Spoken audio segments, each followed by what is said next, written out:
Alamin natin kung paano nga ba inaalagaan ang mga pedigree puppy at mga top breed na aso sa pamamagitan ng Bayabas Kennel mula sa Antipolo.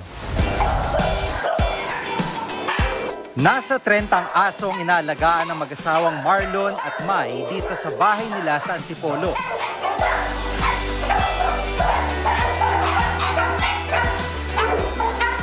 Kung pamilyar sa ilan sa inyo ang mga asong ito, malamang napanood nyo na sila sa kanilang YouTube channel na Bayabas Kennel TV.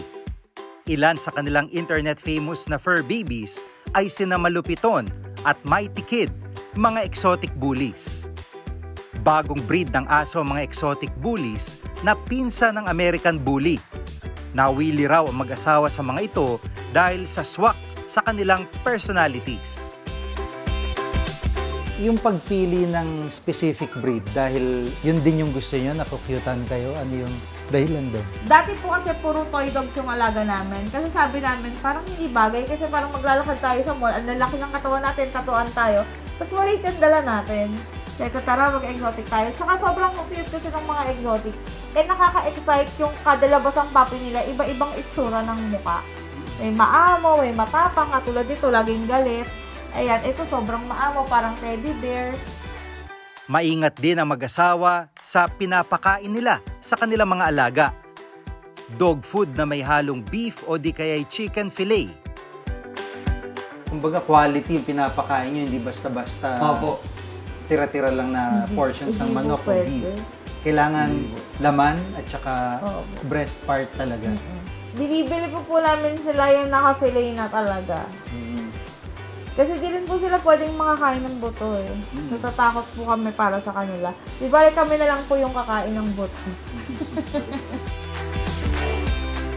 Kitang-kita nga sa mag-asawa ang kanilang passion at pagmamahal sa 30 nilang fur babies. Sa pag-aalaga ng exotic bullies, ano yung mahirap? May mahirap ba na part dyan o puro masaya lang siya? Ako, pag baby po, mahirap talaga. Pag baby pa. Kasi mga pangu-pangu sila, lumalabas yung gata sa ilong. Yun lang naman po pag mga baby pa.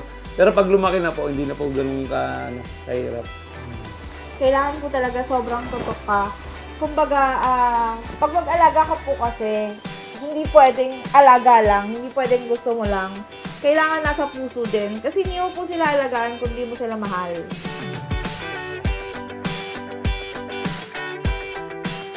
Umaabot ng mahigit 1 milyong piso ang bentahan ng mga exotic bullies galing China. Pero ganun man daw kamahal, mas nangingibabaw pa rin ang pagmamahal nila sa kanilang mga alaga. May presyo bawat isa ng mga aso nyo, kagaya ni Malupiton. Magkano siya? At saka kumpara kay Mighty Kid. Si Malupiton po actually, anak na po siya ni Mighty Kid sa female namin. Pero meron sa kanyang bumibili ng 1 million. Sabi po namin, hindi, kumbaga si Malupiton kasi is priceless. Kasi baby ko po ito eh. Nung namatay po kasi si Crazy Boy, ano talaga eh, siya yung pumalit. So parang nawala yung pagka-miss ko kay Crazy Boy nung dumating siya. Sa pag-aalaga, yun nga, paano nyo na-maintain ng maganda at malusog yung mga alaga nyo? Pag po kasi mahal niyo po sila, talagang ibibigay niyo po yung best para sa kanila eh. Best sa pagkain, baby, best sa vitamins, opo. Parang ang turing ko kasi sa kanila lahat mga anak ko eh. Never po namin silang tinawag na aso. Pag tatawagin po namin sila mga bata, mga anak, dito na kayo. Ako po kasi spoiler ako sa kanila eh. Ito yung disciplinarian. Oo, ako yung namamalo. Kasi talaga eh, pag yung aso, nasa may-ari talaga yan kung paano mo didisiplinahin. Parang bata rin yan pag pinalalaki mo. So, yung iba kaya nagkakaroon ng aggression, hindi nadidisiplina. Hindi po nadidisiplina. Pero pag po si Malupiton, yung inaaway niya, nag-aaway din po kami. Kakaiba. Bawal po itong masaktan eh. Napakalaking responsibilidad ang pag-aalaga ng aso. Mapaisa man yan o 30. Inaalagaan, pinapakain, at dinidisiplina. Anong maipapayo nyo dun sa mga gustong mag-breed ng ganito, mga mamahaling klase, mga exotic? Once you own a dog, responsibility nyo po, yung fur baby, habang buhay sila. And hindi po kayo dapat kumuha ng aso kung negosyo ang nasa utak po. Hindi kayo dapat kumuha ng isang fur baby para maging in lang sa trend.